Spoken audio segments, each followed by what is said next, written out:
Hello, everyone. What is going on? My name is Timpedia. Welcome to the TNT Podcast, episode 88. And I'm not going to forget this week, especially because we have a special cast of characters on the podcast this week. Unfortunately, we are missing Mr. Friedman, Mr. Weeb.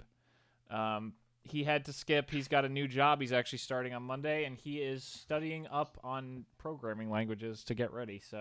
But we have a special episode planned to make up for it. But as always, we also have on my left.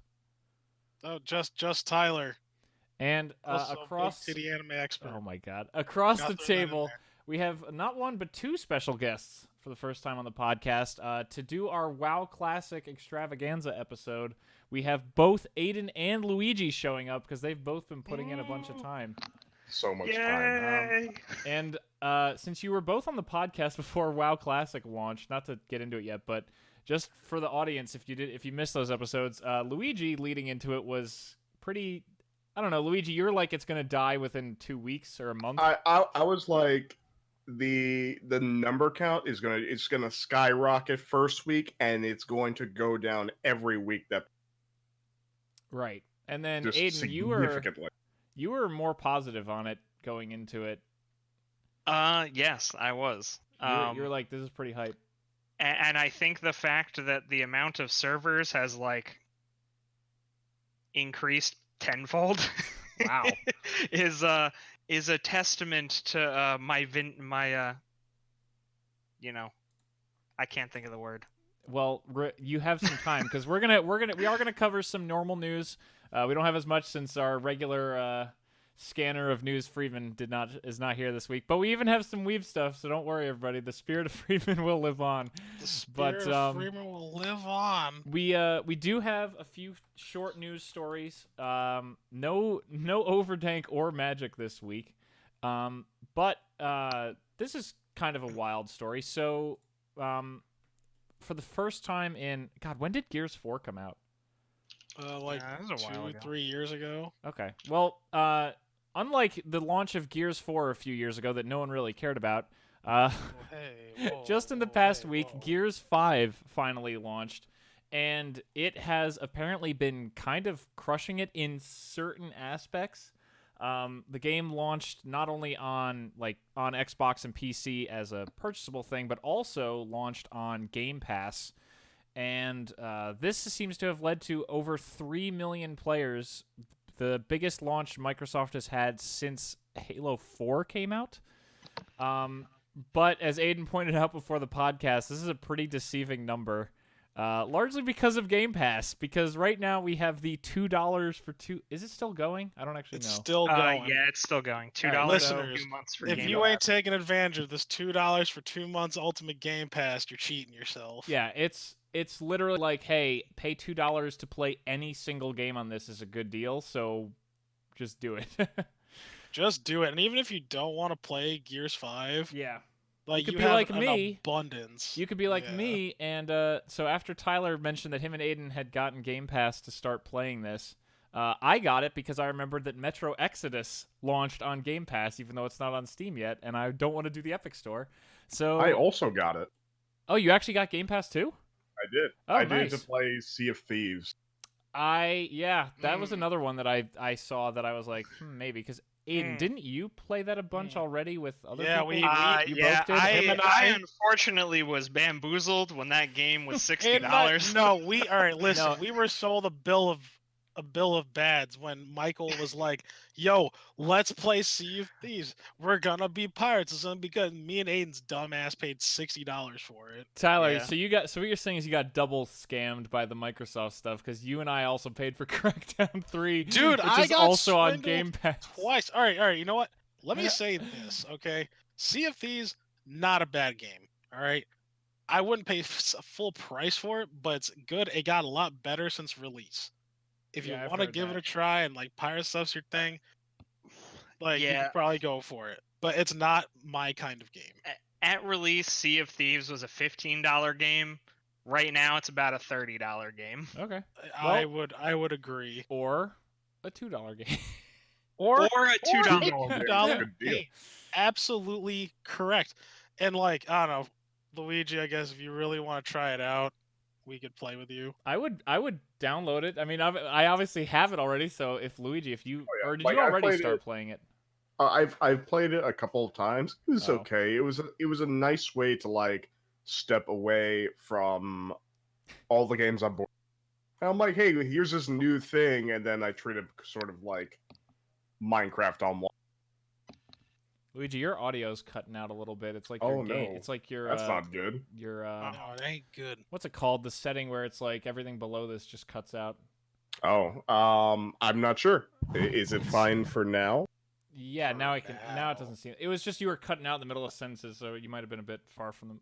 Gotcha. From I the also mic. put on push to talk, so you don't have to hear my squeaky chair. Oh, okay. I think we'll live because sometimes everyone has audio issues. It's really not that bad. But anyway, yeah. So Not me. I haven't. Fuck yeah. Yay, gold star. Yeah, whatever. and we canceled the episode. Excellent. Yay! Due to Damn. audio issues. No, but yeah. So I mean, Gears 5. I mean, it's Yo, Tyler. it's dope. You and Aiden said you said you and It's Aiden have been dope. playing that. It's pretty good. Yeah, Upset we haven't played it more. Yeah, honestly, it is.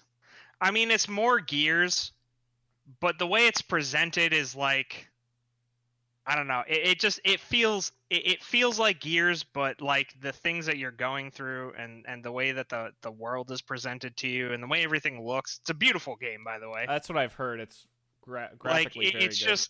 just top notch. I've been having a hell of a time with it with Tyler. Also, you can play as Dave. You can play. Yo, you can play as Dave, Spoiler, and Jack. So you know those that robot that flies around and he usually like cuts open the doors for you in Gears. Nope. Like, oh wait, while Jack cuts open this door, and then like waves of enemies come at you. So you can play as him. A third player option. Shit, can that be sounds used. perfect for me to join it. Yeah, you literally Yes. you go around, Tim. You just zap motherfuckers and like give us power up, give us That boosts. sounds hilarious. It is actually, honestly, it is a really cool system because like it puts a player in a position where like you wouldn't normally be in a Gears game, because Dave and or Jack can be upgraded as you go throughout the game. So you're like, you get new abilities and stuff that you control as the player, where normally you would be you'd have to sit there and like hold right click and go through your little menu to pick what you want them to do if you were like playing by yourself or if nobody was playing as them. Mm-hmm.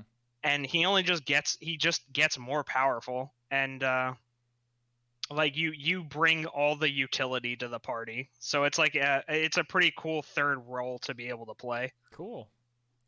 But yeah, so Gears 5 is shaping up to be pretty good. And if you buy that $2 2-month Game Pass, which you seriously all should, just go ahead and play. Honestly, there's a couple good things, like the Shadow of Mordor games are on there.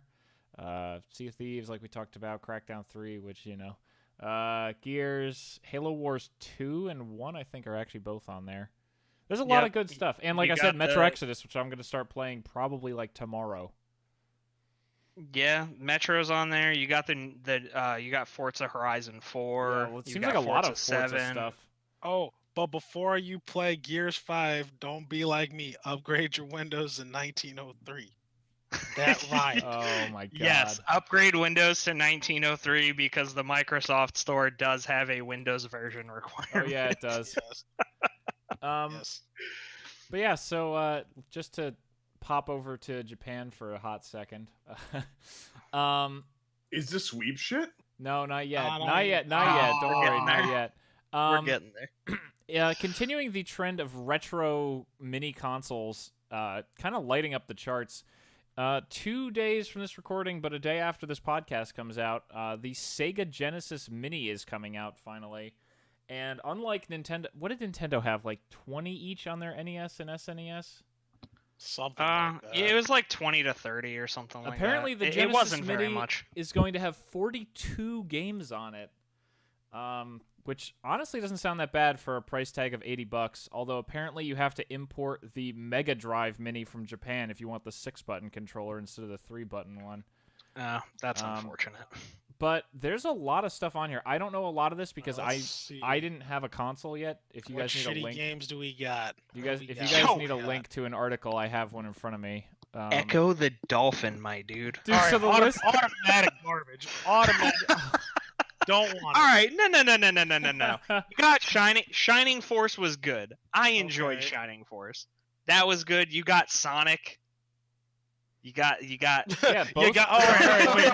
Wave 2 Hold on. titles. Wave I 2, gotta you got look through Earthworm this. Jim. You got Streets of Rage. You got Earthworm Jim and Sonic 2, Contra. Golden Come on. Axe. Yo, Phantasy Landstalker. Star, Landstalker. The Strider, the original. Yo, Strider is good. good. Hard as fuck, but very good. I honestly don't know a lot of these, but that's. I mean, more power. Wait, mini drive. Nah, most of this is trash. I mean, sorry. yeah, Tyler's not wrong. Most of this is trash. I mean, sure. But Hey, actually. it's another officially licensed mini console in an attempt to push all those consoles that people sell in the center of in the little in the middle of Soulja malls. Boy console. No. Yeah, well, no, the people who have the little stalls in the mall, in the center of the mall, like when you're walking through the mall and there's the stalls, and some of them just sell these shitty knockoff retro things. Yeah. Oh God. Or you could just make your own retro pie and call it a day. True, work, but that's also illegal, Tyler. We can't do that. This is. I'm just saying you can make it. I don't. Man, one day Tim is anything. gonna get sponsors, and they're gonna see this stream and be like, "Yeah, what? That's illegal. You can't do that." Aiden, and then let's bam, not play sponsor's around. gone. The sponsorship sailed like 4 years ago, back when I actually got subs. Dude, on when a I regular when I got brought on to do stuff with Tim, that's how you know. basis. That's how you know you ain't getting any sponsors. All right, fair enough. You ain't wrong. Let's move on. To cover, staying in Sega land though, there is one more bit of news. This is not something that I know that much about, only because I haven't played a lot of the new ones. But the announcement, I don't know if it's the announcement, but the story trailer and gameplay trailers for Yakuza 7 came out during the Tokyo Game Show. Oh, yeah, I was waiting for you to talk about this. This is the first mainline Yakuza game, numbered Yakuza game that is not about Kiryu. God, what I really wish is I wish that Judgment game would come to Steam so that I could play it. But if there was one series, I would love to like take a month off work just to bang through all the games, because they've been re-releasing these on PC like crazy. I would love to play through Yakuza and finally actually do it, but this game seems like it has a really wild new story. Like I said, new protagonist who seems to, just like with Kiryu, immediately go to jail as soon as the game starts and then come back and have a whole like revenge plot, and everyone's like forgotten him and abandons him and shit. I don't know, but I mean, this is just how games start these days. You know, the story started with jail, start in a fucking bar. So what I saw from the story trailer is the main character is just a Yakuza guy, and some boss of his is like, hey, one of the other bosses shot a dude. Can you take the fall for this and go to jail for 18 years? And then he gets out of jail and runs back to the guy, and the guy's like, okay, now I'm going to kill you myself. And then he just shoots him, and somehow he wakes up in the trash, and then he's doing revenge and everything. Wakes up in the trash. Doing revenge. Literally, the trailer is him waking up in a pile of garbage in a dumpster. I'm not even kidding. It seems to imply, but it's a new city, which is really cool because Kamurocho gets a little stale after every Yakuza game takes place there. And the gameplay looks really weird. It looks like instead of a brawler, it's like you have a party system, and it's like more like a turn-based RPG with like the animations and style of a Yakuza game. Apparently, they've said that they are intentionally trying a really crazy new gameplay style. And if people don't like it, they'll go back for the next game in the series or the next offshoot of Judgment's anything to go by. But yeah, it's really crazy to see them try this really different looking system.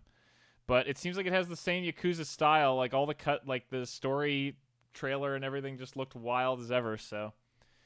I mean, I'm excited for it. I love Yakuza. Yeah, no, ever since Zero, I'm just totally on board with everything Yakuza wants to do. So, And I'm interested in what they're gonna do with the RPG-esque elements in it. Yeah, it looks wild. There was a lot of new menuing and stuff that I saw in the gameplay trailer, and like I said, the combat looks just weird. I mean, it seems like they went off the rails, which is weird because we're talking about Yakuza, because it starts off of the rails. Considering so in the game, in the story trailer, there's a 3-second shot of your character standing in front of a bunch of men in diapers, and the fact that that's not the first time in a Yakuza game that that's happened is pretty fucking hilarious. Oh man, but yeah, definitely on the wish list. Yeah, 100%. No, I wish, like I said, actually, let me see. So on Steam right now, I just want to see what Yakuza games... So there's Yakuza 0, Kiwami, and Kiwami 2, which are the remakes of 1 and 2. And that's actually, unfortunately, all that is on Steam right now on PC. But ever since the success of Yakuza 0, I'm pretty sure that they've been like, holy shit, we need to bring more of this to PC. I know that Kiwami 3, 4, and 5, or the re-release collection, got announced for PS4. So the hope is there that Yakuza's going to keep coming to PC, and I'd love Judgment too, because I want to play Judgment. Judgment seems really, really sick. And I wouldn't have to play all these older Yakuza games to learn the story of it. It's just a standalone. We've kind of hit a bit of a drought, but I'd say that the fact that they brought the remakes of 1 and 2 to Steam within 3 months of each other, I think says a lot about where they want to take this in the future. Yeah, especially if you look in on the Steam, PC market. If you look on Steam, 0 came out August of last year, then February of this year was Kiwami, and May of this year was Kiwami 2. So honestly, we could easily get to the point where in like November we get Kiwami 3 or something like that on PC, or hopefully Judgment. Like clearly these have been doing well. Or they might delay it a little bit more and do what they're doing for PS4. They might just release 3, 4, and 5 all at the same time. I would honestly buy like all of them if there was like a whole Yakuza series sale thing for like $100. But it's only on PS4, so you can't get it, Tim. Wow. Why you gotta be a dick like that though? Like, well, I am not nice. You are not hurting just one of your friends, Tyler. You're hurting 2. You know, if just so Tim doesn't get it, I don't know. He has 3. Unfortunately, I wish we could skip this next story just to strike back at Tyler a little bit, but I also want to talk about this story for a hot second. So, in a unconfirmed story, but we're so eager to talk about, or I'm at least eager to talk about this, so we're going to bring it up anyway. Apparently, Netflix put out a tweet of shows that are launching for the rest of the year, and on the since almost immediately deleted tweet that they did last week, there was a release date for the Witcher series on Netflix of December 17th, I believe it was. December 17th is what it said on this tweet. Because the tweet actually didn't have a date. It just said, "Here's this many days till this show launches on Netflix," and then it was like 90 something from when that tweet happened, whatever. But yeah, so potential December launch of the Witcher show on Netflix. Which I think I don't know, Luigi, I don't know if you have any real interest in this, but I'm pretty sure the three of us... Oh, I do. Okay. I do have an interest in this. Oh, yeah, you played 3. I'm sorry, Luigi, I forgot. Yes, and it's excellent. Yeah, so we're all really on board with this. Actually, it's funny, I think Freeman's the only one, because he hasn't played 3 yet, although he insists he will in his no spare time that he seems to have. But yeah, I'm really hyped for this. I mean, we all are. I mean, Tyler, you just said that yesterday you and Aidan got your orders from the CD Projekt store, which last week actually announced that are finally opened up shipping to the United States. Yeah, we got our shit. We got it yesterday. That. And I don't want to burst anybody's bubble, but I'm not that hyped for Witcher on Netflix. I mean, that's fair. Look, I definitely have my worries about it, but I don't think you can say any of us aren't going to be watching it like day one. I will check it out, but I am skeptical. You're gonna keep your hopes reserved. I just because I've read the books, I've played all of the games, so I'm like in a position where it's like I don't know if I really need more Witcher for me personally, because I feel like the story's been told. Like I already know, I know what's going on. Mm-hmm. Also, just I know this has nothing to do with like Game of Thrones or HBO, but like Game of Thrones actually just spoiled the water for me on TV for just like these shows that are coming out about like franchises that I like. That's fair. That's fair. But I will be checking it out. I'm not writing this off as like, oh, this is trash. I'm not gonna watch it because like whatever. I am. It could be good. And if it is, I'll be pleasantly surprised. Henry Cavill has at least been really never been the bad part. Like, obviously, you could say Superman's not great, but it really wasn't his fault. No, I don't blame. No. It wasn't. It was like bad writing. Also, I don't think Netflix did a very good job of promoting this when it like first was announced either. Yeah, no. Like, because he just didn't look like he fit. A lot of the newer promotional material looks like, okay, I can see this now. But a lot of the earlier stuff was like, what I mean, like he's like Witcher baby face, like with he has no scars on him. He's not like, you know. I think we'll be able to judge a lot more because obviously that's like the early promo material, and we've had like didn't we have the one trailer so far? I think when they officially announce the release date, like if it's a December 13th, we're probably going to start hearing something in late October. Yeah, probably. So I wouldn't be surprised if there's a new trailer to come out with that release date, and that will give us our best look yet. Because I know I complained on the podcast about how over-edited that crazy trailer was. Just cuts every 3 seconds, and it was impossible to see what was happening. Yeah. But in terms of things that we don't know anything about, but is much closer to release than the Witcher series. Tyler, you added this to the podcast show notes. Oh yeah, Death Stranding. We got 50 minutes plus an extra in 20 minutes? Yeah, they did a little 30 minute thing about like your little hub that you have. Yeah, they went into a lot of things, at least to me, right? Because Hideo Kojima didn't want to really get into any story tidbits or anything like that. Does anyone know what's actually going on in this fucking game? No, we have no idea. No idea, but I know I can drown in the water. The water has depth. That is some pretty cool shit, I'm not gonna lie. You also have to balance your cargo on your back. Yeah. Shit's heavy, yo. There is a center of mass. You have gravity. You have weight limits. You have to carry multiple pairs of boots because your boots degrade. Sounds like he should watch the dumbbell anime and learn how to lift that Freeman's always going up. Dude, maybe. But like, I don't know. It went into some interesting concepts that I'm interested in seeing in action of the game. Like, honestly, that's the stuff I really wanted to see. I would rather be surprised with the story. Right, you want to see the gameplay and know how this game works. Exactly, and I think the traveling around is going to be some of the biggest differences in this game. Like, I was talking to Aidan about it like last week when we were watching it from TGS, but like everybody does combat. I imagine the combat's going to be very similar-ish, maybe, to Metal Gear Solid 5, if I were to take a guess. But all this other stuff, right? Like the traveling, the ladder, the ladder shit, right? Like all that stuff it's all brand new, and like that's like a different layer to the game which not too many people are aware about. Like we got some stuff here and there, but nothing as concrete as what we saw last week. Right. Honestly, I thought I had to think about this a lot. I watched the gameplay for it. It was hard initially because there was no translations for it because like that was kind of that took some time. But it was like you didn't really need it because a lot of it's just conveyed visually. Like they show you what's going on.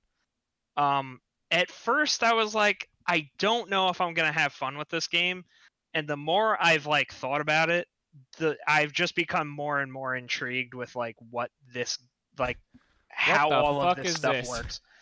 Yeah, but it's not even like the what the fuck is this? It's just like you can tell that they really thought about everything that you're doing. Like the left and right trigger makes you lean left and right to like balance your cargo. If you put a rope down a ledge, you have to make sure you have enough rope to make it to the bottom. Wow. Like the bridge, you can like the shit with the rivers, you have to make sure that if you're going to wade through water, you're not going into water that's too deep. Otherwise, you're going to get washed down the river. And who knows, like if you're trying to like maybe travel across a thing where there's like a waterfall downriver, it's like you don't want to fuck that up. And it's like these are things that you don't see this kind of like Attention to traversal in detail. games. Yeah. And it's the Hideo Kojima attention to detail that like you just don't get that with any other game. Yes, Gotcha. that's true. So like it's just intrigued me more, and the more I think about it, I'm like, I'm perfectly, if this game is literally just nothing but walking and traversing this environment, I'd probably be okay with it, because I know that we're still gonna get that off the walls batshit crazy Hideo Kojima storyline. Right. I'm really excited for it to come out because I don't really have an interest in it just because I've never really played Hideo's stuff, but I'm really excited to hear what you guys have to say about it.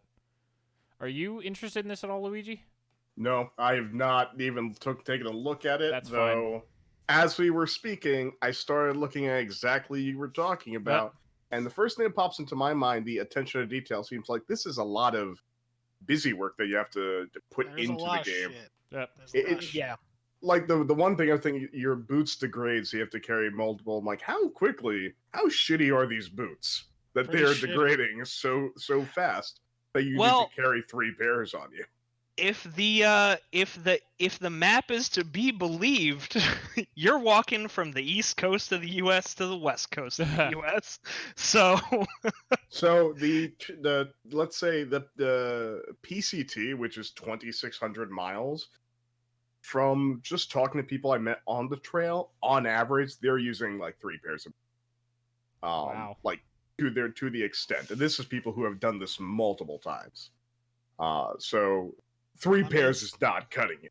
It's not going to be like real westward. time, It's going to be obviously yeah, like, I'm sure we're gonna get real by time. this. Well, real time would take a couple months. It's but that's the immersion I'm trying to talk about, though. You know what I'm saying? I want that EVE Online shit.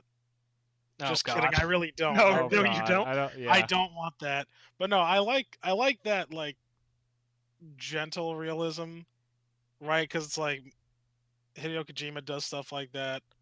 I would say, I would equate this kind of to Red Dead. Like if you didn't like doing any of that like small stuff, like cleaning your guns, maintaining your horses and your camp and all this other shit to like get by, then I feel like this game wouldn't be for you as much. That's just my initial impression. Yeah, probably. That's something to be said. This game is definitely not going to be for everybody. Oh, I'm very sure about that. I feel like a lot of people are probably going to buy this game and just not jive with it. They're going to be disappointed in what it is. But I mean, what are you going to do? You can't please everybody. I like that the attempt is being made though for something like that's allegedly, because we still don't really know. I like that the attempt is being made for something that seems to be this out there. Like if what we've seen it comes to fruition and my interpretation of it is correct, a game like this does not exist. Like this is the first game of its kind to do the things that it's doing in the way that it's doing them. The only thing about it is I feel like no one else could possibly get away with making this game outside of Kojima. Probably not. That's also true. But that's why I also want to support this game too. Oh yeah, because it's weird. Like it's new. Well, not just that it's weird. Like yeah, it's weird. Like that's different. An aspect that it's different.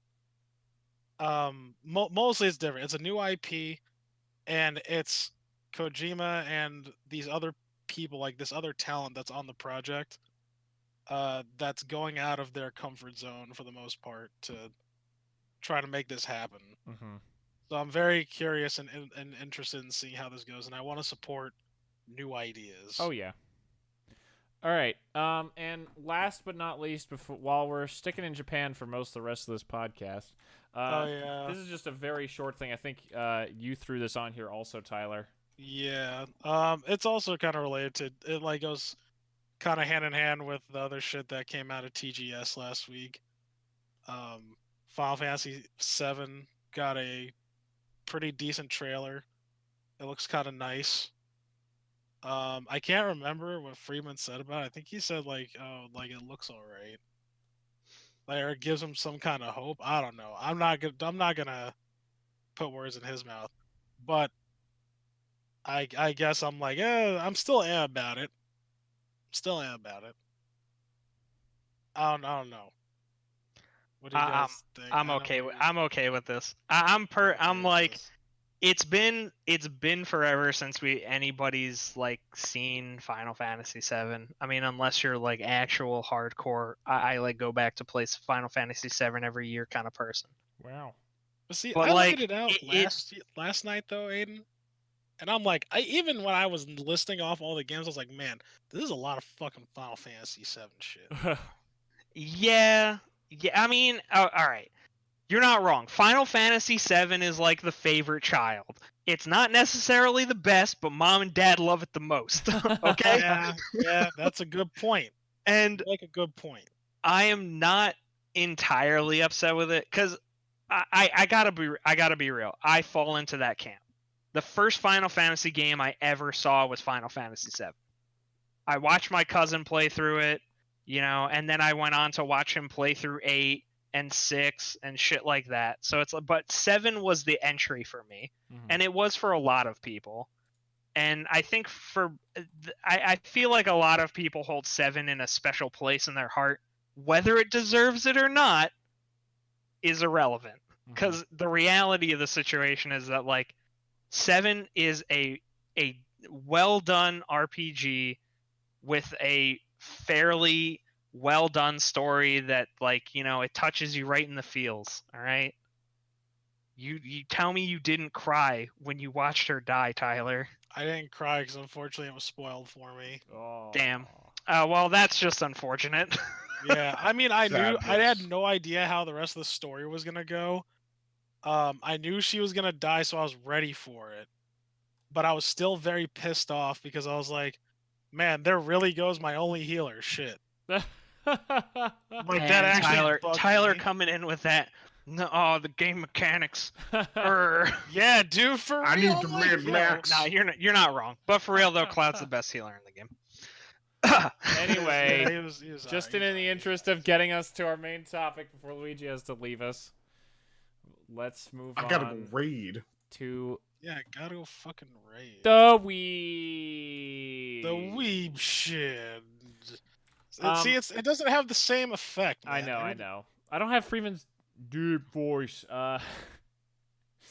This is a lot Let's of get to the weeb shit. This is a lot of really quick news. Yeah, weebs. Continuing the trend of movies about firefighters, Studio Trigger, I believe, their movie What did Freeman say the name is? It's not. It's like it's Promare. Promare. I don't know. I call it Promare. I think it's Promare. That pro fire movie. That firefighter. Pro something. Apparently, even though by the time this podcast comes out, it's gonna be missed. I think tonight is the sub, and Thursday the dub is in select U.S. theaters. So, hey, if you wanted to go see it at all legally, you got to do it tomorrow when this podcast comes out. Yeah, right. Well, it's out tonight, actually. No, I know, but by the time the podcast comes out, it's going to be... September 17th is when we are recording this. Let's be real. Anybody that doesn't know about this doesn't care. That's very fair, but I just figured I was trying to pad out the weeb shit, okay? Freeman usually throws like 10 stories. Like, he's doing his best. Yeah, I'm trying to do my... I'm sorry. Look, I didn't mean it. Aiden, I went to an anime news website. I mean, that was a trying experience for me. I don't have Freeman's immunity built up for this kind of thing. Continuing on, though, just flying through. This is personally really cool. Apparently, the artists doing the music for Haikyuu Season 4 announced that they had their first few recording sessions. And...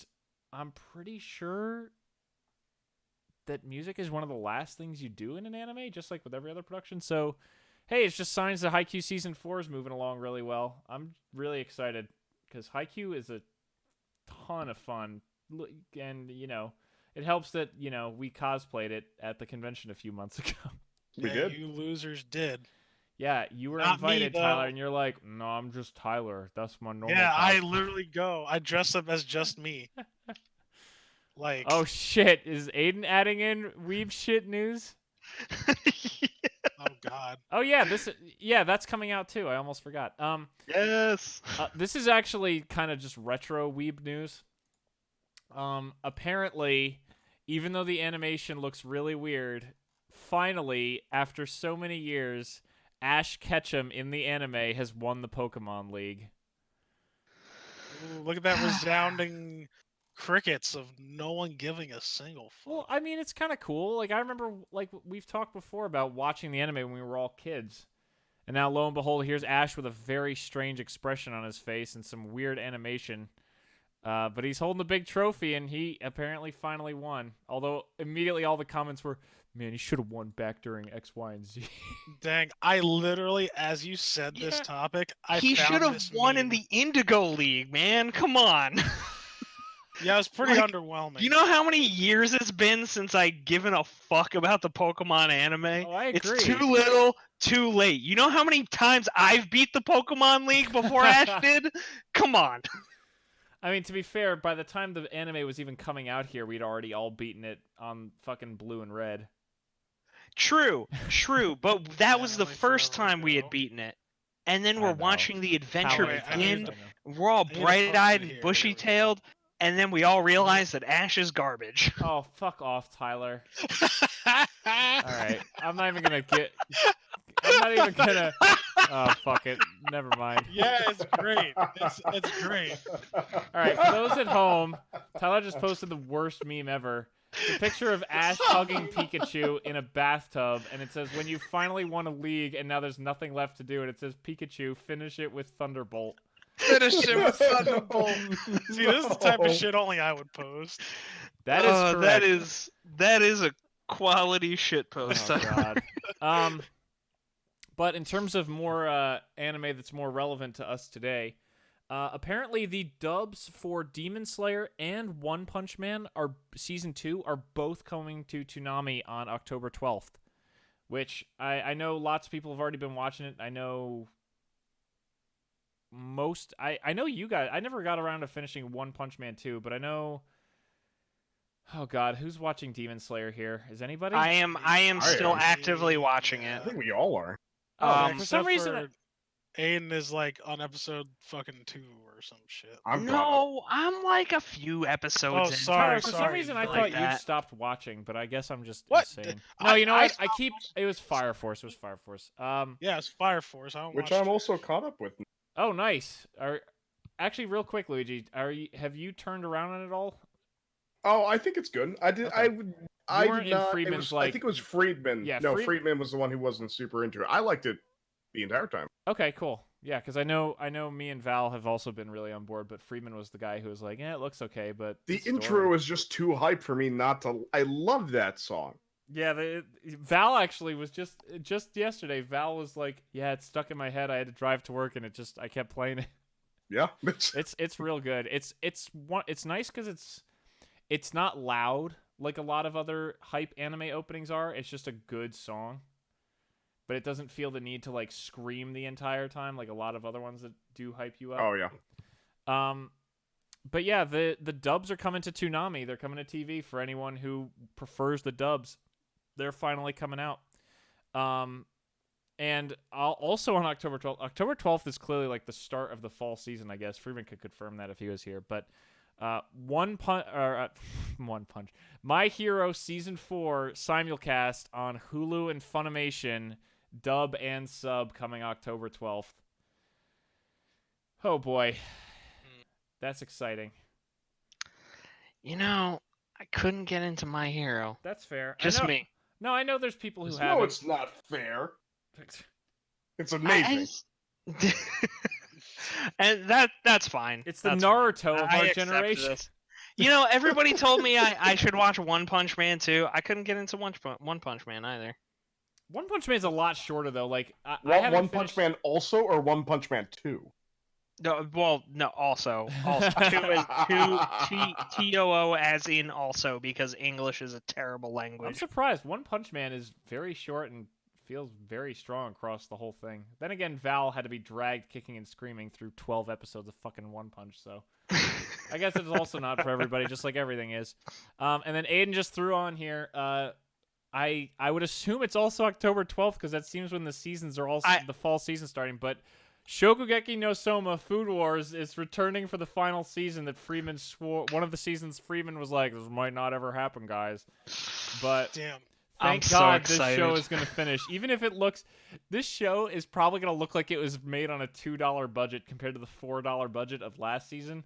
But, like, as long as they finish the show, I don't care. This show's so fucking good.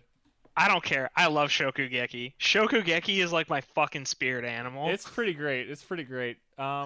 It also inspired the meal Luigi made for us 2 years ago when we all went camping. Oh, yeah. Oh, that disaster. That's... Hey, man, just because some of the stuff caught on fire does not mean the food wasn't... Oh, man. The scariest thing. How does a stove superheat something to the point where when you add oil to the pot, the oil ignites? Yeah, Aiden, it was pretty hilarious. Me and Leslie were out taking a walk around, just checking out the woods, but apparently everyone else was cooking while we were gone and managed to light the oil on the stove on fire. It's like I put the pot on the stove and I'm like, all right, time to warm it up because we're gonna get some fry some beef, no problem. I put the oil in, bursts into flames. There was nothing in the pot. Wow. There was nothing in the pot. Luigi's there. I'm reading my comic and I just turn over. I'm like, yo, shit's on fire, yo. Is that fire? And then Luigi tries to pull it out. And I'm like, oh fuck, it ain't going out. And I go over and cover it, and it goes out for a second. And then we take the top. Like we had a cutting board. And we just put the cutting board on top, and so fire's off. We take the cutting board off. Fire's gone. Ignites again. Yeah. So I dragged that fucking pot outside, and we just dumped dirt on it. Oh my Damn. God. And then so I got a call while we were walking of like, yeah, we have to go buy a new pot or something like that because the pot's burned and dirty. God damn. Pot's ignited didn't you guys also like find a deer inside the house or something? No, that was a joke, dude. Oh, okay. Wow. Look, I remember hearing about that, but I don't remember. We weren't there, like I said, so okay. Anyway, but yeah, so that's all the Weeb shit. Nice and concise for once. But now it's time for the main event. El Classico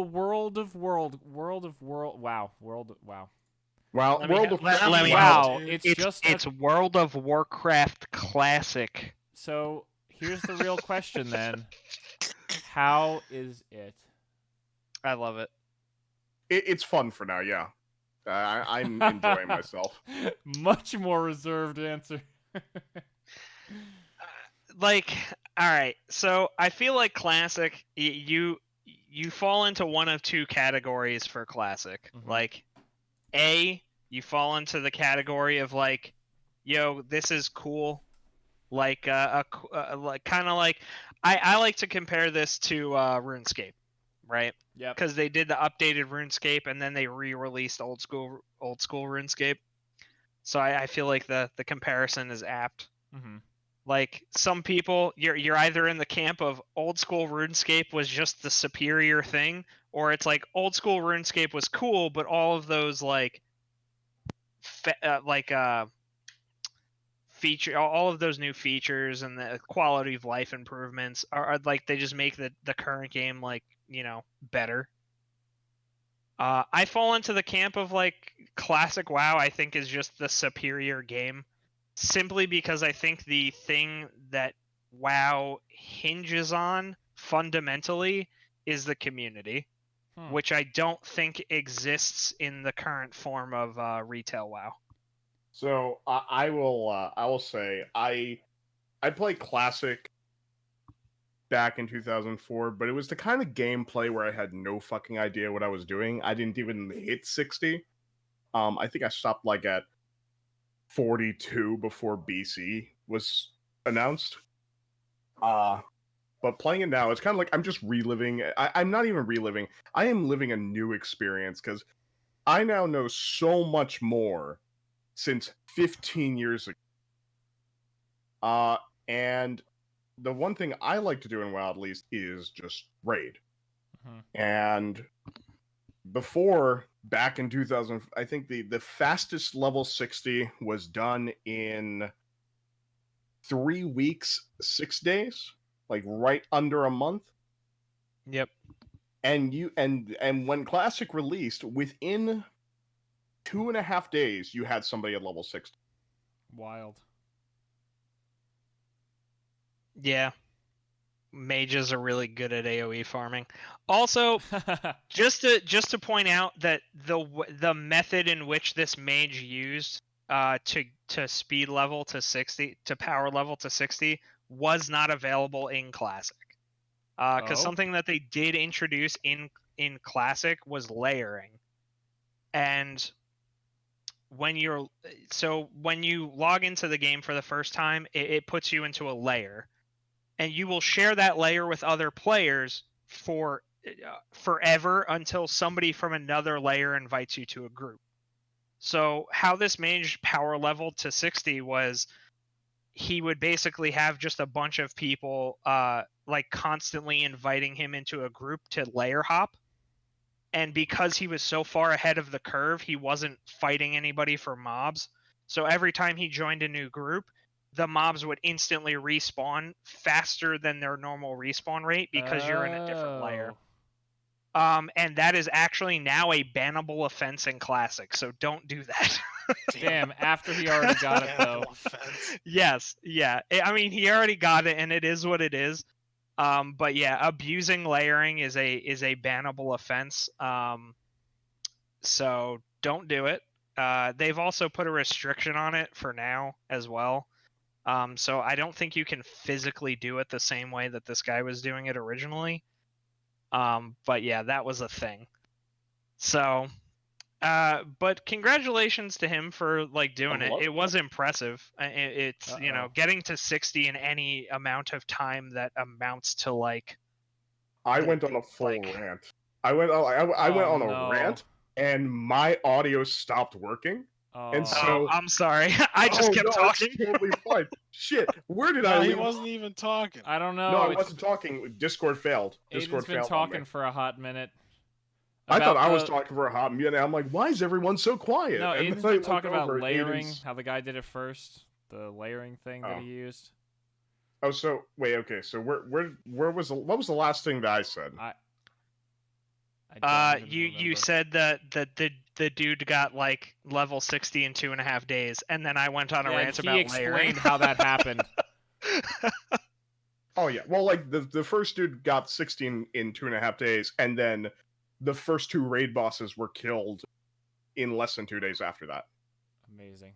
That is also true. The amount of people that got to 60 as fast as they did was a thing. But a lot of them also abused the same mechanical, the same mechanics of layering that the mage did, the world first 60. So well, even like people who haven't abused it, like even streamers who just like play constantly, they're getting it within like a week and a half. Where before it took almost a month to get to 60. Not even like gearing up. That's just a ding. Yeah. Now people are entering raids. Like even on my server, which I'm not on one of the high-end server, like I'm on an RP server, and even they're getting their raids completed and then not playing the game anymore. Wow. Yeah, that's true. It's going to be an interesting thing. I do think people are going to come back with each new phase. I mean, it's probably going to decline. But I certainly think that Blizzard severely underestimated how many people were going to be interested in Classic. Which is crazy because everybody's been all over this. I don't think they underestimated the amount, because they were like, so it's more of initially the comment is you don't want to play Classic because Classic had some serious issues, but that was the current CEO. That was his comment. That wasn't like a Blizzard public statement. That was his statement. And in my opinion, he's a shit like game developer. He is one of the leading causes of why Star Wars Galaxies is a failure. Oh. So. Oh no. That's just my opinion.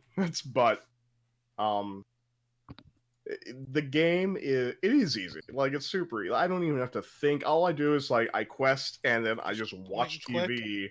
You kill those boars, man. Exactly. Like going through dungeons, I just hit the same. I play a warrior. It's a one button rotation. Like you click the thing and you keep on hitting it until they're below 20%, and then you hit a different button and then they die.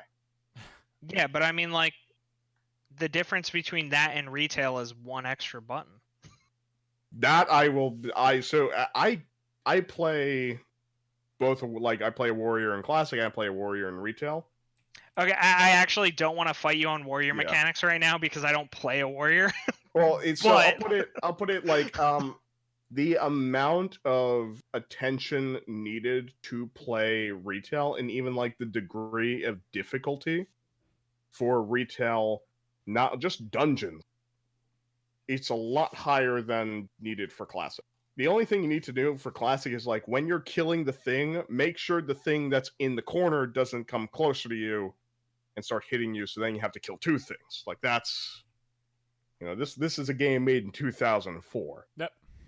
Games weren't difficult back then. Well, they were for the time because you didn't know better. Sure, but I mean, unless you're pushing mythics, the dungeon running in retail is just pull as many packs as you can, AoE, and then everything dies. That's if you're geared. If you're not geared, it's not the same. It is definitely not the same. Sure, mechanic. But I mean, how long are you not geared in retail though? You have Raid Finder, you have Looking for Group. I mean, you get a free 430 item every single week. Oh, 2 if you do PvP. Well, that is if you're getting a free 440 item, you have to be completing difficulty 10 mythics, and most people, like the majority of players, and this is a statistic that runs, I was talking about the Warfronts, because you get one from Warfronts too. That's every 2 weeks, and it is a 400 item. The 430 is from a heroic version that you have to do with a group of 20 or more, 20 to 30 players, like prior to queuing for the Warfront. Yeah. So like people who suck are not. People who suck are not going to no. It's a little bit more difficult than that. Like the garbage tier players are going to suck at doing that, where garbage tier players can do Looking for Raid. But if you've ever, I stopped doing Looking for Raid because of the level of garbage tier players, where they even have difficulties completing that on the first try. Oh, sure. Yeah, well, I mean, that's where they're supposed to go, is to Looking for Raid. Yeah, they're not good, so they're not going to do well. Like, those kind of people aren't going to do well in Classic either, because they pay attention. But, like, it's... I don't know. I appreciate the community in Classic more, which is really why I play the game. I don't like retail just because it feels like I'm playing a slot machine every time I play that game. So this is where like the audio cut out and I went on my rant about the community. Okay. I think the community, like the community for Classic is the community for retail. Most of the numbers are just transferred over, as well as you have a lot of returning players, but they're not like returning, I haven't played since vanilla. They're like, I haven't played since 2 patches ago. I haven't played since the last expansion because I wasn't a fan of this expansion. So they are all very used to how the community they were in like 2013, 2014.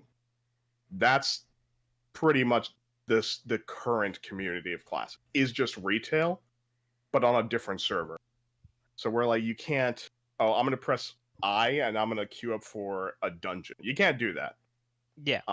But like the Discord, for example, completely revolutionizing how to play video games. because you could just enter full communities of people all ready to go, like leveling communities or like leveling guilds, the same way.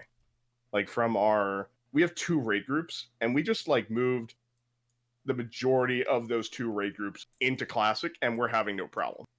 Does not mean the community changed. The same community we were used to. And that's how most people are seeing Classic. That's where I have to beg to differ. Just because, like, a lot of this is going to be anecdotal. But, like, if you go on retail and look at how many people are talking in trade chat or city chat or general chat anywhere, is, like, almost zero. Nobody communicates anymore. Because you don't have to. You just hover in your guild, and you just talk to your guildmates. Which is fine. There's nothing wrong with that. But it's like, there's no community. You don't get the same social interaction that you would in Classic, where it's like, hey, I need to go do a dungeon. A dungeon is like an hour to a 4-hour commitment sometimes, depending on what you're doing. And it's like, you can't just you can't get into that without communicating with people. And that initial communication by default, like, just expands your horizons as far as like the people that you're talking to and how everything plays out. So this is where I will say that my trade chat is active still in spite of WoW Classic. Like whenever I pop on, there's constantly people talking. But it's mainly because I play on Moonguard, which is like notorious. RP Central. Yo, Moonguard Goldshire, calling it out right now. Well, so here's the thing. Like, I'll give an example of something I learned last year that I had no idea was a thing, and this is something that Blizzard implemented for the sake of the community. Every single year, there is a 2-week period where the entire community of Moonguard, a lot of RPers, hold games, and these are like community created games of like Hearthstone and pet battles, and then dueling and one-on-one PvP, and also group arenas, and that is solely controlled by the community of Moonguard, where it is so fundamentally important for Moonguard itself to where during that 2-week period, I remember you mentioned these shards, the phasing. Yep. There is none on Moonguard during that 2-week period in order to allow those games to be held in a proper manner. So my community is very active, and I can see it. Like, RP is rampant, discussion is rampant, shitposting also rampant. But like I don't see that at all on the current RP server. I'm on an RP server. That is impressive because I play on a couple different servers. I play on Laughing Skull. I play on Kel'Thuzad. Kel'Thuzad, I would say, is the most populated out of those. Yep. Kel'Thuzad it's also a rating oriented server. Yes, it is, and like I can tell you that the community on Kel'Thuzad feels so barren that it's because would you want a random person that you have not vetted to join your raid? Well, I mean, you can vet people though. Like that's why we developed mechanisms. The community developed mechanisms for that. Right, but when you have the tool of being able to rapidly, like I'm gonna find 3 DPS. I'm gonna put in the group finder. A bunch of DPS are gonna sign up, and then I can quickly vet through them to see what their experience are, what their kill count is, how fast they did these dungeons or raids, and when they did it, which is important for some people, because like if they did it the week it came out, that means they're probably more experienced than someone who did it yesterday. And that is exactly why I think retail is bad. No, that is fair, but then you have people like, if I try to find someone on, trade chat, I walk into a dungeon with someone who is not capable of completing it. And so now it's the strain on me and the rest of my team to carry this person, because I can kick him, but I have to spend another 20 minutes trying to find another person. Sure. Yeah. Well, I mean, like you can still like do that vetting. like you don't have to like. It's just like and I mean to a certain degree, like you were saying, you don't necessarily need to vet for everything either, because it's like really as long as you can control your threat as a DPS, really like whatever you could do whatever you need as long as you're level appropriate. As a warrior, because warriors are the only appropriate tank. Druids can get by. Druids Only can appropriate tank. Paladins are bad. All right, it's so like entering. I did Nomergon. I did Nomergon with 3 casters and a healer. I was friends with the healer, so I had no problem telling him what to do. When we got to last boss, because this dungeon took 2 hours to complete, and I was already really exhausted. These people would not listen. All I had to say is like, hey, give me 15 seconds. Grab the boss.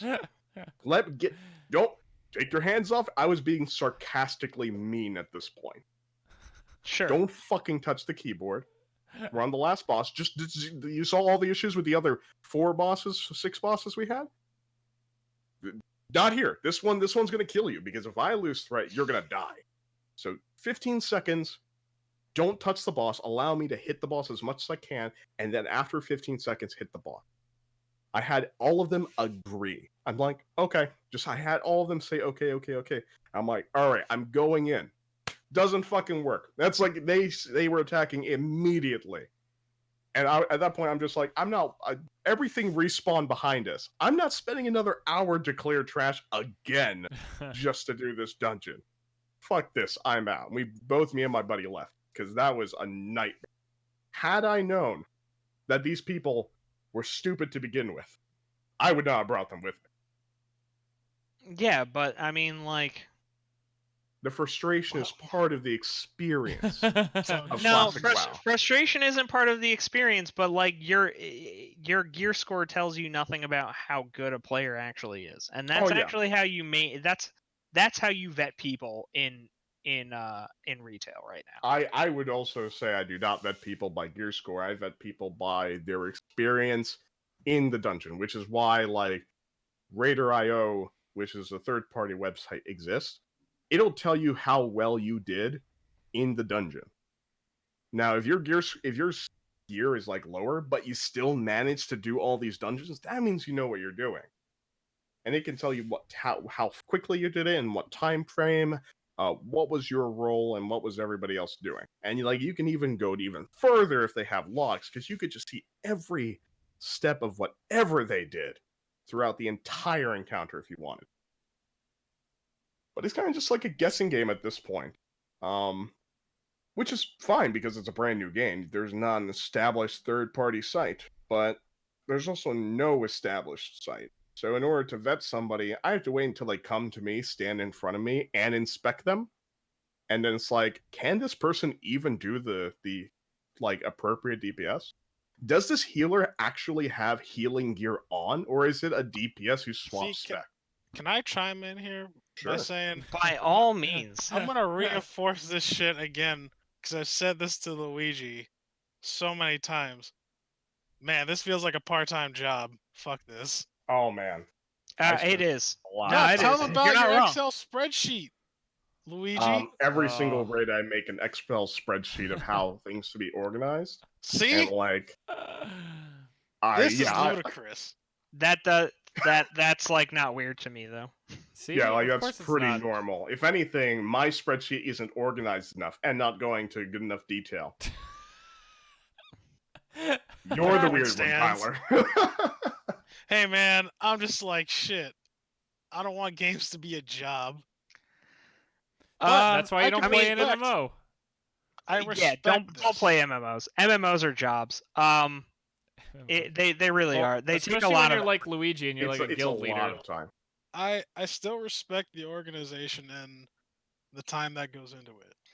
Oh yeah. Do I have to remind you, Tyler, that my main has some thousands of hours played on? Oh dear God. Nah, you're a loser too. I know. Oh my God. It's like only thousands of hours. I know, right? Thousands. Only those are rookie numbers too. Oh my God. Out of like my lifetime period, almost 2 years of that have been in a fucking game. Yes. And it's Across all depressing. my characters, that is also Oh the my case for me God. too.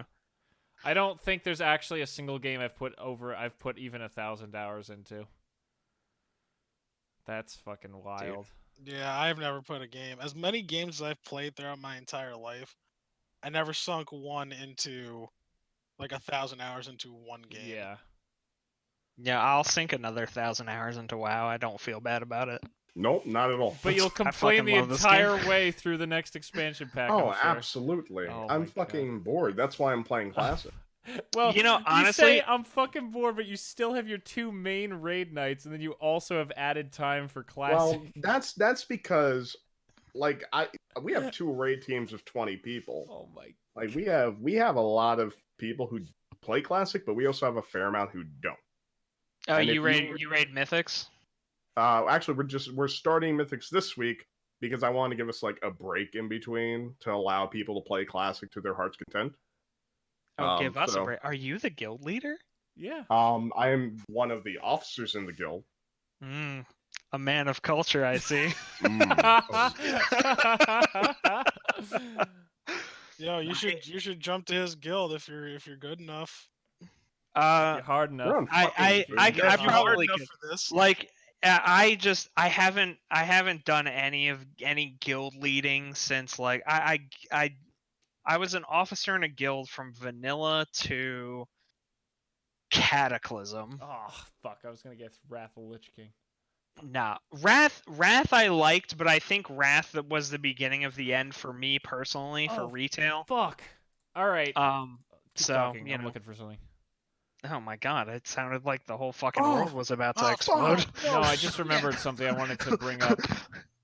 Oh fuck! The nuclear codes are in the hands of the terrorists.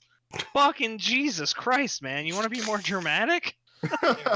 Look, it was a realization, okay? Goddamn.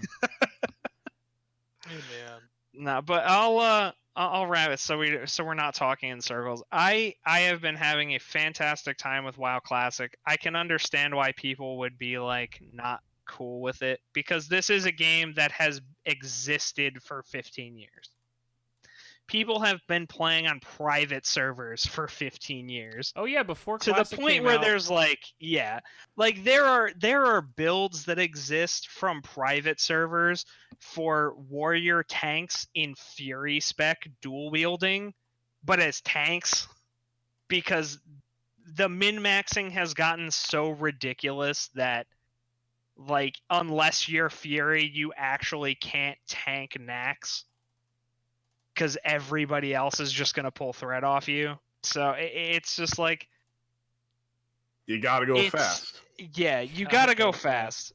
But for the time being, I've enjoyed it. I've actually uninstalled retail because I just can't. Wow. I just can't do it anymore. Like it's like you don't. I got excited when I got my first gray shoulders. Like that was a cool moment for me again, even though I've done it before. But it's like, I get a +5 eye level upgrade in fucking retail and I'm just I mean, cool, I guess, but am I really getting anywhere, Like the treadmill is forever. Which isn't necessarily untrue for Classic, but for some reason which I necessarily can't put my finger on. Classic for me just feels better in pretty much every respect. So aside from rotation, because they did really do a good job with like class feel in like Legion and Battle for every Azeroth. I'd say more so. Yeah, they really like go into their own. Although there are some aspects of them that are homogenized in retail, which kind of sucks. Like I thought it was really cool that only dwarf priests could like have Fear Ward, but I understand why they can't do that. But even then, like if you change specs in retail right now, like the play style completely changes. But say if you go from like a frost mage to a fire mage in classic, it's like, well, I'm still casting frostbolt and shit like that, and Frost Nova. So it doesn't actually change as much, but And that's just from like it was 2004, and it's a yeah, relatively new concept, and they've only built upon that. So yeah, it's like faulting Wizards of the Coast for printing out a 2-turn, like take an extra turn for Time Walk for 2 blue mana. You know, something that sounds ridiculous, but it's like back but it then, exists. you know, like, oh, only 1 extra turn. What you gonna do? Play an extra land? Like, Yeah. it's no. Nowadays, you can do a lot fucking more with that card. Yeah. But you know, that's just because the game progressed. Right. yeah. Which I think is where we're at with WoW. Because I mean, WoW is on its 7th expansion now, so it's been around for a while. Yeah. A lot of everybody's had a lot of time. You know, every warrior in Classic is getting a Whirlwind Axe at level 30. Everybody's getting a Skull of Impending Doom. Fucking shit like that. I already Yeah, I got my know. Whirlwind Axe. Yeah, I've been trying, but these motherfucking Alliance keep camping the goddamn quest giver on my server. You fool! What server? I'm on Netherwind. You fool! I actually don't know if that's a good server or not. It might be. It's I don't know. They're medium. I was on oh my god, I was on Thalnos, but unbeknownst to us, the Brazilians fucking claimed that as like the unofficial you should just like South American server. Oh my that god. that was pretty. They were pretty vocal about, you know, almost everybody's been pretty vocal about where they're going to be, like, demographic of people. Like, I went Yeah. to Bloodsail Buccaneers because it was the only RP PvE server, because I know the majority of my guild doesn't like PvP. So Yep. So I'm like, hey, I'm hold it up to a vote. Everybody voted for that. I'm like, because fucking obviously. And then I'm like, yeah, we're going to go there. And so anybody who wants to go there went, and people who didn't. Pretty much just leave it to them. But like, established community, you can join, and then it's only expanded since then. I think we got like close to 30 to 40 more people in the Discord for Classic who want to do progressive PvE content. Whether or not they'll stick around, because, like, as I said before, I still think this is true. The moment people start to feel the grind, like I'm in the 40s and it's taking me a lot longer, especially as the slowest leveling class in the game, they're gonna start to quit. Because they're just not gonna handle that. So, speaking of people dropping off, Luigi and Tyler, you guys already seen this, but Aidan, I just shared a picture to the Discord. This is something that popped up last week, and I asked Luigi, and you sent like a 1-sentence answer because I think we talked about it briefly because we were in the middle of a D&D game when I sent this, but it was I think it's a fan created thing, but it was someone had posted to like r/gaming, and it was their idea for 3 different paths WoW Classic could take to stay interesting for people. Just to break it down for those, since I'm not going to attach the image, but True Classic is where Classic doesn't change at all, but they reset the servers so that people start from ground zero again. Classic Plus, where they create content just for Classic. And Classic Expansions, where they branch the server off for new expansions as things go. So, like, we have WoW Classic now, so in a year there'd be a Burning Crusade shard, I guess you'd call it, of that server, or Burning Crusade server that is kind of an offshoot, and then a Wrath of the Lich King that kind of cascades from there, and so on and so forth. And Aidan, what do you think of these ideas? All 3 of these are garbage ideas. Okay, if you had to pick one, because Luigi said which one he'd pick, even though he doesn't like if them. I had to pick one, I would pick True Classic without progression reset. So just nothing. So just leave it alone. Just leave it alone. Oh, okay. So because the main problem with Classic Plus is, well, now you're gonna have to get a development team to like specifically work on Classic Plus, which is especially work around the lore. which now you're like essentially you're like going in a completely new direction now, because like you can't do Burning Crusade because like then you're talking about the Classic expansion path. Yeah. So like Classic Plus is like, like it says here, like Highjaw, Outland without flying, which that's kind of like basically Burning Crusade, so I'll kind of ignore that one. But like Hyjal was allegedly supposed to be a thing in Classic. So was the Emerald Dream, I believe. There was like some fucking buried data files in Classic about the Emerald Dream and stuff like that. And the Dragon Isles. Yeah, the Dragon Isles, all that stuff. You can expand to those, but now you're like, that's going to cause a serious issue between the Classic and retail community, because now retail is going to be like, yo, what the fuck is this? Like, this is all brand new content. Right. That like we don't have access to unless we play Classic. Right. Well, it'd be also the issue I would find like most difficult with Classic Plus is they have to create content that will contradict lore that exists. Yes, you're also contradicting lore. That's also a big thing, especially on RP servers. So like for RuneScape, old school RuneScape, when they first like released it, it was like sort of successful, and then it severely went down in numbers. And what they implemented was like the Classic Plus system, old school RuneScape Plus. But old school RuneScape doesn't have the same. There's no story to RuneScape. There is a story. It's just like it wasn't changed upon with RuneScape 3. It's like RuneScape 3 took the old and then just like created additional quests. But old school RuneScape exists as a separate game from RuneScape 3. And where the reason why it's currently successful is because they created a new story for it while keeping the same like tools. Mm-hmm. But you can't do that with WoW, where there's so much lore and everything. It's too established. It's too established to do that. Yeah, I mean, like you have books and 7 expansions. You've got the Warcraft games that came before World of Warcraft. Like people are very fervent about the World of Warcraft lore. Oh yeah. The riots that would happen at Area 51. Heads would roll. People went to go destroy the lore. Wow. You would have area. Let's raid Area 50. That's going to be Blizzard headquarters instead. So, which is like you can't have. So Aidan, what do you not like about the Classic expansions? Because if I remember, Luigi, you actually said that Classic expansions was out of these 3, which admittedly you weren't a fan of really any of them, but you were actually most in favor of Classic expansions. So if one of them had to happen. It would be. Oh, so who's the question directed? Well, it was kind of I was kind of trying to summarize for you and get Aidan's take, and then have you respond, because I know you liked it. But okay, yeah, well, Aidan, you go. What is wrong with Classic expansions? Classic expansions, like, okay, fundamentally speaking, there's nothing wrong with this.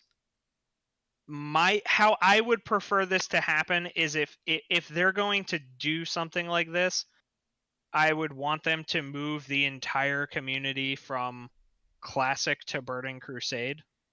But how this is laid out is like you have World of Warcraft Classic, then you have Classic Burning Crusade Classic, yeah, and you have Wrath of the Lich King Classic, and like you decide if you want to progress forward through the expansion. So basically, what you want is actually not to. You basically want to start over. I don't though, because I would only go so far. I would probably stop at Wrath of the Lich King and just like not play again. Okay. Either that or I'd hang out on the Burning Crusade servers. Okay, gotcha. The problem with how I see this laid out here is that you have separate servers for every single expansion. Yeah, which and I fractures feel the like community a lot. you're fracturing the community between. I mean, I would assume that this would continue, right? So you're also going to have a Cataclysm. You're going to have Mists of Pandaria. You're going to have Warlords of Draenor. You're going to have Legion. So it's like you're fracturing the community, the Classic community specifically, which is already a fractured portion of retail, right, into 7 different like sections of the game. Right. Which, I mean, that's fine. I could respect why. Like, I thoroughly enjoyed certain aspects of every single expansion to one degree or another, except for Warlords of Draenor. I didn't like Warlords at all. I also took a break during Warlords. It was crap. Yeah. So I mean, like, it's I understand why you'd want to do this. I just feel like it wouldn't be healthy as far as like, like server wise. I don't think this would be healthy, because like Warlords of Draenor, for example, would probably have like 3 servers. So like nobody's gonna want to play on that, and they'd probably all be low pop. So let me ask this. So this might be totally wrong, but when you first let's say when Burning Crusade came out, right? When Burning Crusade came out, if someone bought the game during Burning Crusade or Lich King, you would still start in Classic, work your way through Classic, then Burning, then Wrath, right? You would not have to restart. So if you've already no, like a new player. Like if I back then had started during Wrath, I was still playing the content for the base game, right? Yeah. Yes. They adjusted XP scaling and like quest rewards. That's for fine, XP but you stuff still like that. followed. So you would level faster. So if I started during Wrath of the Lich King, the storyline I'd follow was WoW, then Burning, then Wrath, right? Yes. And if I'm correct, that changed when Cataclysm came out, and that was the new starting point? Yes. Cataclysm completely restructured the entire original world of Warcraft. So what if... So they redid Kalimdor and Azeroth. So like they were structured completely differently. Right. You had like the Barrens was split into northern and southern Barrens. Like things like that. So what if there was a fourth option here where they took Classic? What was before Cataclysm? Wrath of Lich King. Wrath. Okay, so what if just they did Classic, Burning, and Wrath, and then stopped at Wrath? And they said this is Classic from before Cataclysm? Cataclysm to be like a classic version of WoW. Like the first 3 expansions, I would say, of like these are the original creations that Blizzard has made, and also like the peak of their success was Wrath of the Lich King with, I think it was 12 million active subscribers. Right. Yeah, it was like 12 to 13, somewhere in that range. Well, because I'm just thinking part of it that all people, in my mind, what people always wanted about WoW Classic was to, like, not only to have that sense of community and everything again, but to have the content again. To feel like that content was almost new. So I'm wondering if, like, going up to Wrath is like, hey, here's the old game with all the old content. Because it's, like, am I crazy in that when Cataclysm came out, a lot of that content just wasn't playable anymore, or is that not the case? Well, it was playable, but it's like if you're talking about raids, why would you even bother? Just go to the next zone. Like even from Burning Crusade's transition. I understand. I see where you're coming from, and no, you're not crazy, because with Cataclysm you lost a lot of the old world stuff. Yeah, that's a lot of items were removed. You lost a lot of the classic items that were available. You lost pretty much the entire questing structure of classic was gone. I mean, obviously, because they just redid everything to do with the original continents. Mm-hmm. It was mainly because of, so when you're leveling through the zones as normal and classic, like that is the time period, let's say like 30 something years ago. Mm-hmm. And so the moment you like transition to Burning Crusade, that time period in the classic zones still exists. From Wrath of the Lich King, the classic zones still exist. In Cataclysm, we are now bumping up like 15 years in the future in the classic zones. So your character didn't exist back then if you made a new one. Gotcha. So essentially it is the case. It's kind of like what I said, where the content just, a lot of it is just so different. Yeah, from Wrath to Cataclysm. It's too different. So what if they did do that? What if they made the original game, quote unquote, of up to Wrath, and then Cataclysm, and then that's it. That's what Classic is. It goes up to Wrath of the Lich King and then stops. I think we're like just continuing with the next expansion, so like transitioning all Classic servers into Burning Crusade servers. I feel like that would be the best course of action, and then restart again after Wrath is done. Because like before the raids were completed. That's exactly what I'm saying. Yeah. Yeah. In the, they entered the raid, they were in there for 4 hours, beat the raid. That was the first team to enter. And so everybody eventually is going to get to the point, because the mechanics aren't difficult, they're going to finish the game. Even if they are bad players, they're going to be able to finish Classic. Right. And they're going to get bored of just repeating the same thing over and over and over again. Now, some people won't. Those people are fucking weird, because I would get bored eventually. Yeah, I mean, So- there are people who have again been playing on classic servers for 15 Well, years. I was gonna say, Insane. 2 people I used to be friends with out here, and who I just kind of haven't really spoken to in a while. They were like, but while they were both unemployed, they were both playing a private Wrath of the Lich King server constantly and running a guild on it. So that's why I'm saying, like, if Wrath of the Lich King was like the top of the top in terms of subs way back then, how do you get all those people back? Well, you say, hey, you want to play Wrath of the Lich King? And that's it? Maybe. I mean, that could probably work. I mean, right now, Classic probably has a decent number of players. Oh, sure, but I mean, it feels So- like it's going to die. Like, as much as you guys have overall said it's pretty good, I feel like regardless, eventually the new expansion's going to come out for retail. Well, that's so, like, because the servers are so, like, overly populated on, you have the high end, you have the full, like, even my RP oriented server where a lot of people who aren't raiders go to, like, that is a high pop server, and there is active raiding and people who have completed the raids on the RP bullshit server. Right. So people are going to leave, and that's why Blizzard's prepared to merge the servers together. Right. Based off population, like they did with retail.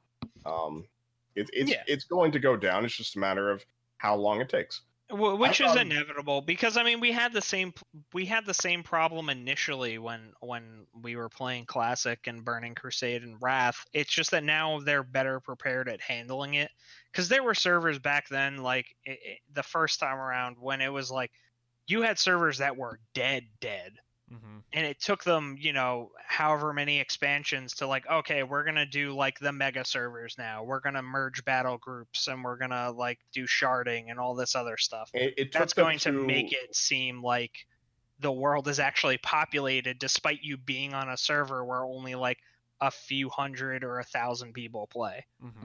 It took them 8 or 9 years to actually start merging servers, because I know during Cataclysm I played on a server called Medivh. There were only 2 raid groups on Medivh. Wow. And we were one of them, and a slightly better guild was the other one, but we were the only 2 who were actually pushing heroic content, because Mythic didn't exist back then, and nobody else was able to, like, kill the last boss on normal. Like, that's how small that server was. But it still took them 3 expansions to actually start implementing, and not even at the beginning. Towards the end of the expansion, they started merging servers. So nowadays, they could just do it within a couple days. Well, with that, as awesome as this conversation's been, I definitely could tell you guys could keep going. In the interest of getting Luigi out of here for his aforementioned rating, we should unfortunately start wrapping things up. But that was wow, that was like a 45-minute discussion, so that was pretty good. Yeah, well, Yeah, man, I could keep going. You've only started the fire. No. I mean, I'm sure we'll. There's 40 years of fuel. I know. Yeah, for real. We'll probably do this again. I wouldn't be surprised. Like you both, Aiden, you both said, even you, Aiden, who's like, retail fucking sucks. 1,000 more hours in WoW, easy. I got so fucking lost though in that conversation. Yeah, it was great. If anything, I think like at least a good conclusion would be like, Classic WoW is worth playing, and like even me, I thought it was going to be crap. I thought it was going to fail, and I was wrong. And I'm playing, and I'm having a good time. That's excellent. Yeah, I'm in the same boat. I mean, I'm sure. I mean, we're, in all honesty, we're in uncharted territory, right? Because, like, the first time around, nobody knew what the fuck they were doing, and it was just kind of the Wild West. Now, we all know the best in slot weapons and the best in slot armor, and we know what the best talent specs are. And so, it could get stale faster, and it probably will for a lot of people. But I'm kind of in the same boat. For right now, I'm just having a good time with it, and I'm happy to see see where this goes in the future. Cool. All right. Well, just in case, I know Luigi, you might have to bolt to like eat food before you raid, but real quick, games, anime, shows, movies, anything around what's happening right now? I'll start. I said Luigi though. Oh wait, Oh, Luigi! man. Oh God, I'm so out of it right no, now. sorry. Yeah, Ty. I know you're shit. tired, but I said Luigi because in case you might have to leave. I still need to. I need to start watching Dr. Stone, but to I get a agree little with bit that. more trashy, I started watching Magical Senpai, and I'm having so much fun with like the ecchi comedy. I think it's really well done compared to a lot of other garbage, Oh wow. degenerate trash out there. I think this one's it's nicer and also pretty wholesome, and I love the wholesome. That's true. That's true. You're a big fan of the wholesome, happy people. I just want to be happy because I can't experience it myself. Oh, there. I gotta. Same. Oh same. my Anime God. is my Same. medium. High five. I didn't realize we had 2 Tylers on the podcast. Hey. Anything else going on, Luigi? No, that's pretty much it. I've been so fucking busy. I need to catch up on all the Weeb stuff. Alrighty. Well, Tyler, you were eager to jump in. You're ready to go to bed. What have you been doing? So I've started shows and I've started a lot of games because I'm a fool. That is true. You have started many games. I started a lot of things. I'll start with shows though. Wait, or did I not? Did I say I was watching Jack Ryan? I think you did say that last week, actually. Oh, right, because we did. I can't remember when we had the show and when we didn't. Yep. I'm still working through that. Oh yeah, and that's right. Now it's all coming back to me now. Carnival Row. I watched the first episode of that. Still didn't keep going. But I plan, I guess, starting that officially after I finish Jack Ryan, which I only have like another episode or two. But I started watching Vinland Saga in terms of anime. Oh yeah, you messaged about that. Yeah, the Viking anime. It's pretty dope. What platform is it on? I don't know. I am currently Sailing the high seas? yes. I am a pirate. I'm playing Sea of along. Thieves in real life. Oh, okay. And now I have to. Oh, it's on Amazon. I think. Damn, that explains a lot. Oh, man, if I'm on man. Amazon, I don't have to sail the Seven Seas. What the hell? Yeah, it's included with Prime. I guess I'm gonna start watching it now. What the fuck? Yo, hold on, let me look. Well, I still gotta talk about shit. So, playing Hollow Knight, and I'm playing Blasphemous, and I'm playing Borderlands 3. And Begrudgingly. well, yeah, that was your own fault. I know. See, I made a promise to my cousin, and I feel like I can't go back on it. So here I am. And you know what? Here's my official review, short review. It's good. Still feel dirty. Yep. There, I said it. What else am I playing? Gears. Yeah, Gears with Aidan. And I want to get back into Death Garden, but like none of my homies are on to play really, except for you. Well, we've been playing Rainbow Six again recently, like just to fuck Yeah, it's around. been fun. So that's not too bad. But yeah, that's pretty much it. Oh yeah, I'm going to the Ren Fair on Saturday. Oh snap! Ooh. Yeah, with other people because they've been hounding me to go. Nice. Yeah, no, that's pretty much it for your boy. Aidan, you got anything going on? Lots of games also. Whoa, some beeping. Yeah, I at Tyler's request, I picked up Blasphemous, and I've been having a great time with it. I appreciate the aesthetic. Damn, The maybe I need aesthetic to of get this game. Blasphemous is fantastic. I beat Sekiro for the 4th time. Oh boy. I did the purification ending. Very good. I feel proud of myself because I beat one of the harder bosses in the game in very few attempts. So I'm just gonna flex on that a little bit. 'Cause, Anybody who cares, they know what I'm talking about. The flex. Also, with without Kuro's charm and the Bell Guardian, so Bell Demon. It's a Bell Demon. Other than that, as Tyler said, we've been playing Gears. Great game. Because Xbox Game Pass is seemingly pretty dope, and I only spent $2 on it. I've been playing Forza Horizon 4 a little bit. It's Forza, you know. It's good. I grabbed We Happy Few because I wanted to play that game, and I just heard so many negative things about it. I didn't want to play it. Wow, I was gonna say I'm surprised because I too heard many negatives. I think the early access prevented a lot of things from being completed, and it's been in early access way too long. Yes. I don't know if it still is, because I ran into the same problem. It became very stale very fast. Gotcha. As far as I'm aware, it's now out of early access. It's fully released. I've been having a good time with that game, actually. If you're not into the survival thing, I wouldn't recommend. Other than that, classic, as we discussed for the last 45 minutes. Hell yeah. Yes. Shows, I gotta catch up on Demon Slayer. I'm still behind on that. I'm super hyped for all that, Shokugeki, all that good stuff. But yeah, shows I've been kind of sparse on. I've been playing more games lately. Either that or I've just been sleeping because life is just a drag. But yeah, that's it for me. The amazing. Tyler, is that you? Tyler's Three Tylers? That's That's Tyler. Three of us. There's three of us here. Are you gonna convert as well, Tim, to the Church of Tyler? No, it's not a good church. Okay. You shouldn't come here. I've like had the to Church fight of the against the Fonz. rising tide for long enough. I think I can resist it this Good, good, my son. Oh my fucking god. No, I resisted because I reinstalled and replayed very quickly one of my favorite games ever.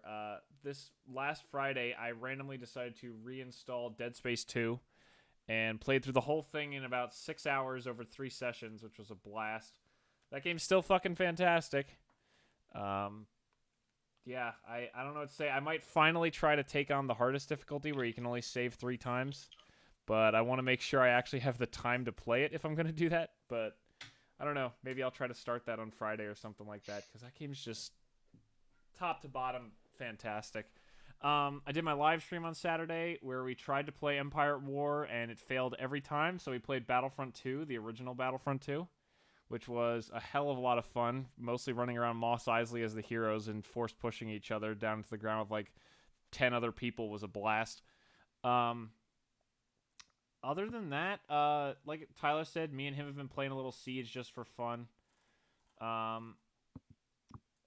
Tyler I already mentioned Blood Harvest a while ago. Honestly, not a lot else. A new episode, do you guys remember that show, that Jon Favreau cooking show, The Chef's Table or Chef or whatever it is? Yeah. Yeah, season 2 came out on Netflix, and I didn't realize it, but it came out like within the last few days. So me and Val started watching that. It's still a lot of fun just watching him and his chef buddy just cook with random people. Other than that, just keeping up with Fire Force, Demon Slayer, Dr. Stone, and British Baking. That's all of our active shows right now.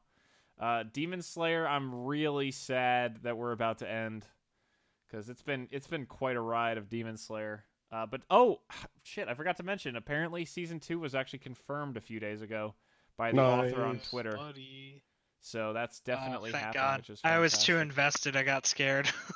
Yeah, no, it's I think totally there's forgot 2 more weeks of Demon Slayer left. Yes, I believe it was 24 just released. Yeah, so there's only 2 more episodes of Demon Slayer to come, which is pretty bad for the person who walked out at the beginning of this episode, because I'm pretty sure we're getting massive death flags from him, which kind of sucks because we just met him.